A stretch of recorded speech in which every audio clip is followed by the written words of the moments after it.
Hi everyone, welcome back to this channel. In this tutorial, I will show you how to cook the afternoon tea, the simple food set in Heartopia. First, you need to buy the recipe from NPC Massimo. But remember, this recipe only unlocks once you reach cooking level 7, so make sure your level is high enough. And after you get the recipe, just go to your stove, tap on it, and then just choose the food set, afternoon tea, this one. And then now let's prepare the ingredients or the dishes.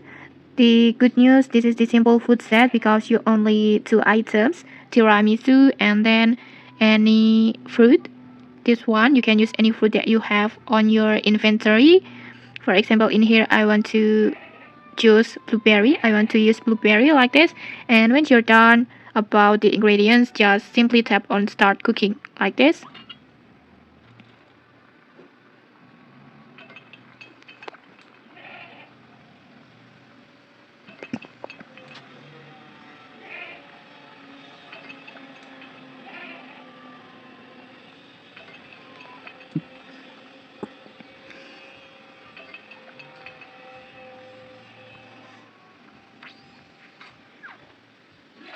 And okay, your afternoon tea set is ready like this. And if this is your first time cooking it, there will be a special animations like this. And okay, that's it. Super easy, right? If you found this helpful, don't forget to like, comment, and subscribe for more tutorials. Thanks for watching and see you.